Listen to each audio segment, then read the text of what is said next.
Kita hanya beberapa jam dari perang. Tadi malam, wilayah udara Iran ditutup, pangkalan Amerika Serikat siaga, dan laporan menyebutkan perintah serangan hampir diberikan. Lalu semua berhenti. Iran tiba-tiba mengumumkan penundaan eksekusi gantung terhadap para pengunjuk rasa, dan Gedung Putih pun mundur. Tapi bukan hanya eksekusi gantung yang dihentikan, begitu juga dengan aksi protes. Setelah berminggu-minggu revolusi, jalanan Iran sepi karena ketakutan dan bantuan asing yang dijanjikan tidak datang. Meski banyak pembicaraan soal deeskalasi, tampaknya kelompok kapal induk Amerika Serikat bergerak ke Timur Tengah. Jadi kita tidak tahu apa yang akan terjadi di masa depan, tapi mari kita bahas apa yang sudah kita ketahui sejauh ini. Kemarin, Presiden Trump membagikan kepada dunia bahwa jumlah pembunuhan di Iran telah menurun. Dia tidak menjelaskan bagaimana dia mengetahui hal ini, tetapi itulah pernyataannya. Kami telah diberitahu dan cukup tegas, tapi kita akan mencari tahu apa arti semua itu.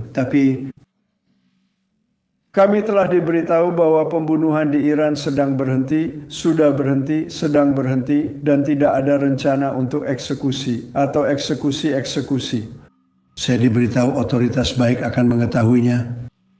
Saya berani jika itu terjadi, kita semua termasuk Anda akan sangat kecewa.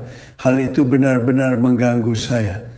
Beberapa informasi menyebutkan pembunuhan dan eksekusi telah dihentikan. Mereka tidak akan melakukan eksekusi yang ramai dibicarakan beberapa hari terakhir, padahal hari ini seharusnya hari eksekusi. Setelah itu, Menteri Luar Negeri Iran tampil di Fox News kemarin dan menyatakan Iran tak berencana melakukan hukuman gantung apapun. Amerika Serikat sebaiknya tidak ikut campur.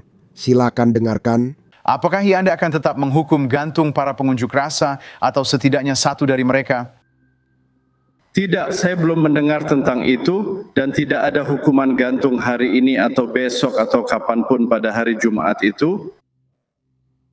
Saya bisa memberitahu, tapi saya yakin saat ini tidak ada rencana hukuman gantung. Seperti yang mungkin sudah diketahui beberapa dari kalian, ada seorang demonstran Iran bernama Arfan Sultani. Dia ditangkap minggu lalu, dihukum tanpa pengadilan, dan seharusnya dieksekusi kemarin. Untungnya, dari laporan yang kita terima, Iran tampaknya tidak melakukan eksekusi itu. Ini benar-benar kabar baik. Kita belum tahu pasti apakah dia sudah dibebaskan. Kemungkinan besar dia masih ditahan, artinya nyawanya tetap terancam. Untungnya, CNN berhasil menghubungi salah satu kerabat Sultani, dan dia menceritakan bahwa Sultani sama sekali tidak melakukan kekerasan dalam aksi protes tersebut. Tujuannya hanya kebebasan bagi diri dan rakyatnya, namun ia ditangkap dan dihukum mati meski hanya protes damai. Silakan dengarkan. Bagaimana perasaanmu? Aku sangat terkejut, aku menangis begitu banyak. Sekarang setelah kamu melihatku, aku benar-benar terkejut. Aku terus merasa seolah-olah aku sedang bermimpi.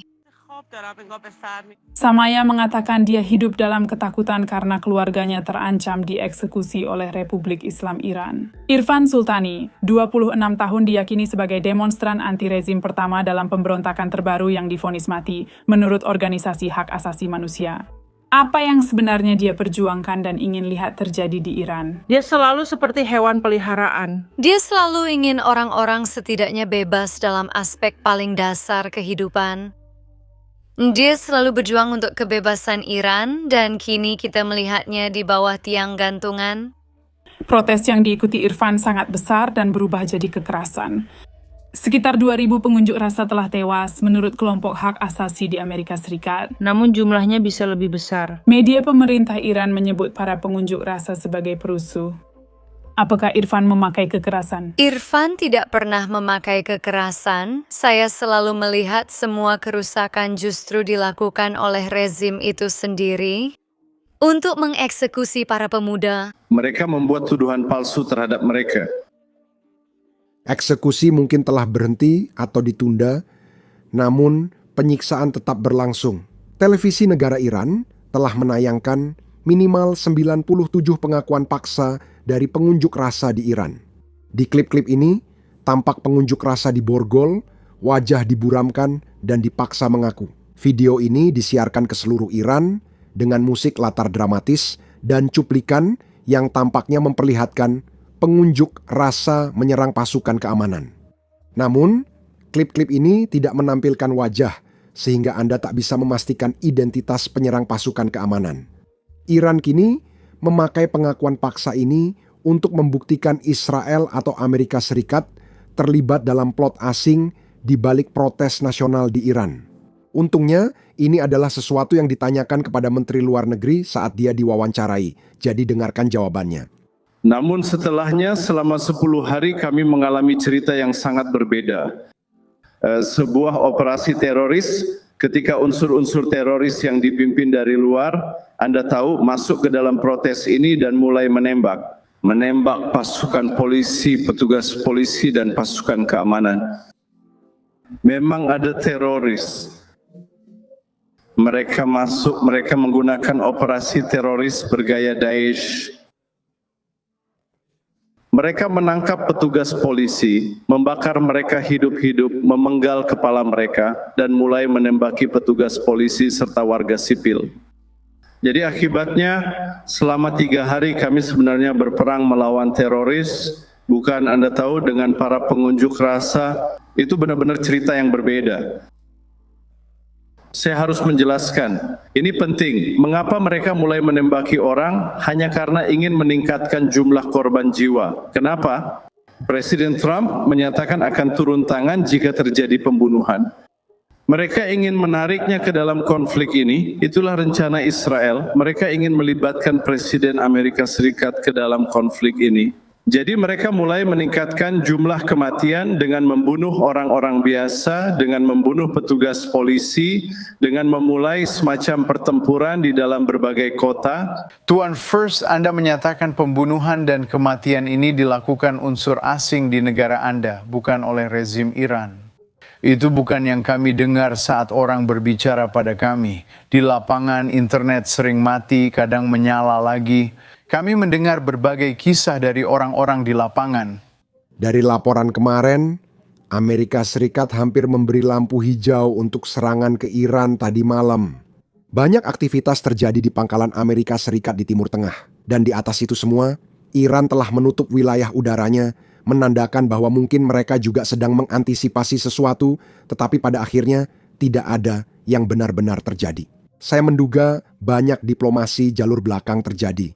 Bukan hanya antara Iran dan Amerika Serikat, tapi juga negara lain. Kita juga tahu pembunuhan itu sudah berhenti lagi. Bukan berarti rezim Iran belum melakukan pembantaian, tapi saat ini tampaknya pembunuhan itu sudah berhenti. Bagian menyedihkan adalah protes mulai melambat. Bukan karena memudar, tapi karena pengunjuk rasa takut meski dijanjikan bantuan luar negeri. Karena itu banyak orang turun ke jalan dan berunjuk rasa melawan rezim yang tak segan membunuh warganya. Akhirnya, bantuan tak pernah datang. Itulah kenyataannya. Jadi, izinkan saya mencoba menjelaskan mengapa bantuan asing itu tidak pernah datang.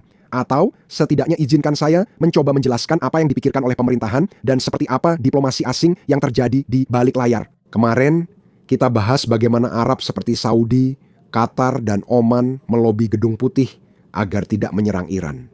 Karena mereka ragu dengan hasilnya. Jika rezim Iran benar-benar jatuh setelah kejadian itu, kekosongan kekuasaan bisa membuat kawasan ini semakin tidak stabil. Kami punya lebih banyak detail tentang cerita ini, dan ini pasti akan mengejutkan Anda.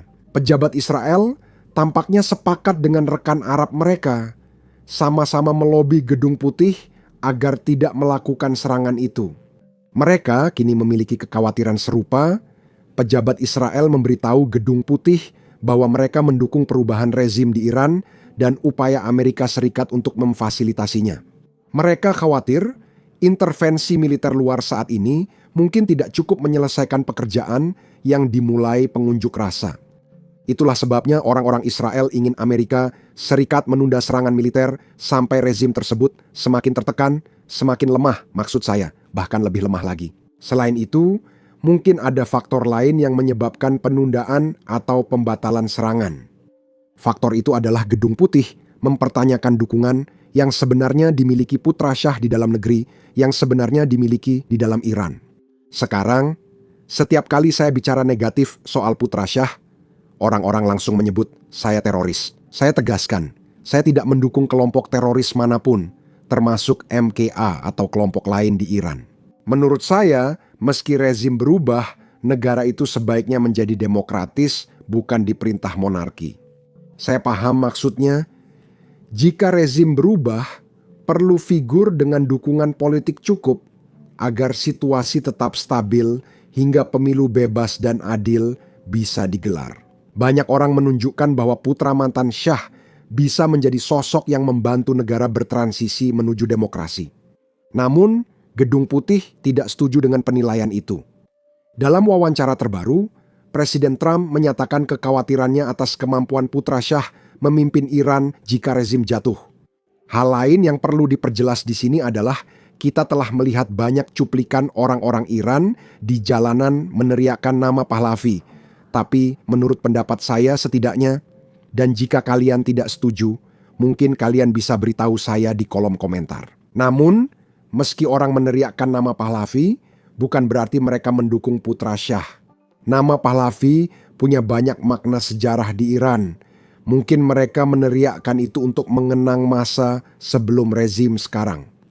Jika saya salah, klarifikasi saja, nanti saya sematkan di bawah. Pastikan cek kolom komentar. Kita juga pernah memiliki momen menarik bersama Raja Pahlavi di media Amerika Serikat. Dengarkan cuplikannya berikut. Dan saat Anda mendorong orang-orang untuk melakukan protes dan turun ke jalan, jumlah korban tewas di Iran terus meningkat. Penindasan keras ini terus berlanjut, seperti pada upaya revolusi sebelumnya.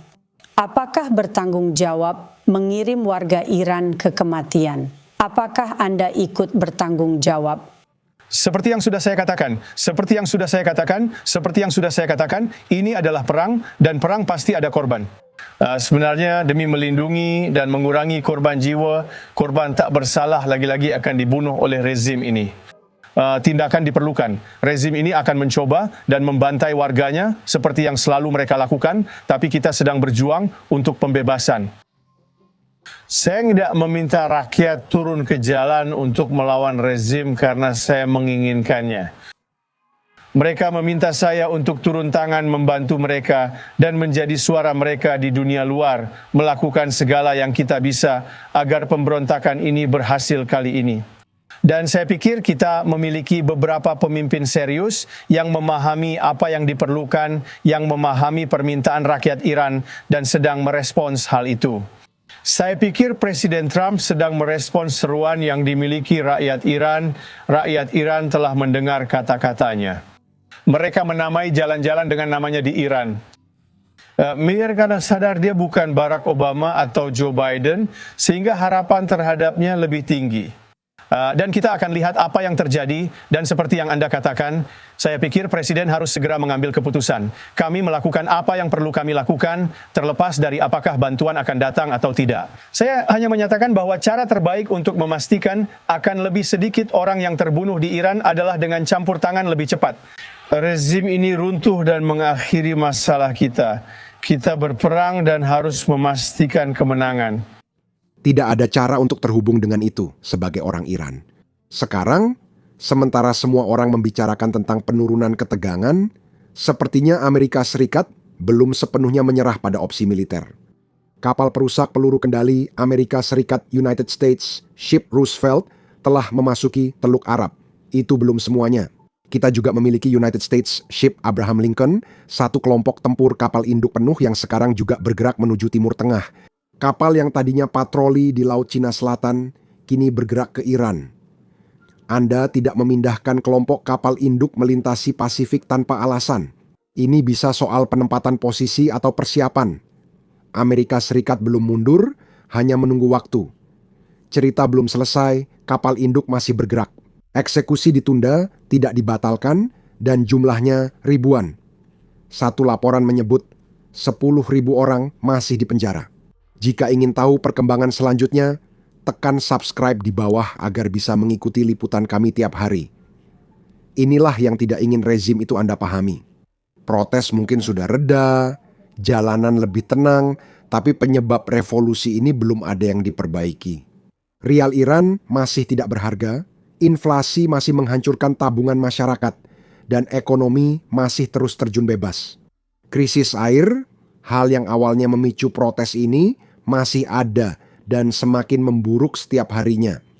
Kamu tak bisa menembak untuk mengisi waduk kosong, juga tak bisa mengeksekusi orang demi mata uang stabil. Rezim bisa membeli waktu, tapi tidak solusi, dan ada satu hal yang pasti datang dan tak bisa dihentikan, pemakaman. Kita tahu mereka telah membunuh ribuan orang. Perkiraan bervariasi, tapi media pemerintah Iran mengakui 3.000 orang tewas. Keluarga tahu kebenaran. Setiap pemakaman bisa jadi titik ledakan. Kita sebenarnya telah melihat cerita ini selama 2 minggu terakhir. Para pelayat berkumpul, lalu kesedihan berubah menjadi kemarahan, dan teriakan mulai terdengar, beginilah gerakan-gerakan kembali menyala. Baru-baru ini, rekaman muncul dari kamar mayat Teheran.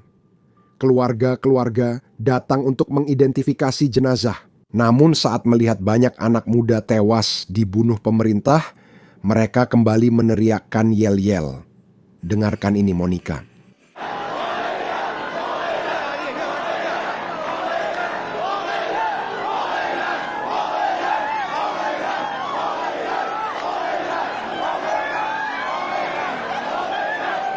Itu bukan hanya protes, tapi kemarahan mendalam yang tak hilang meski situasi tenang. Menurut saya, semuanya belum selesai di Iran. Penting diingat, revolusi yang menggulingkan Syah sebelumnya berlangsung hampir 400 tahun tepatnya. 398 hari. Kami akan terus meliput berita dalam negeri. Tekan subscribe di bawah. Saya Sam, sampai jumpa di video berikutnya. Salah satu masalah dalam membuat video seperti ini, di mana kami menampilkan banyak serangan drone meskipun tidak ada manusia atau tentara Rusia yang terluka dalam video tersebut.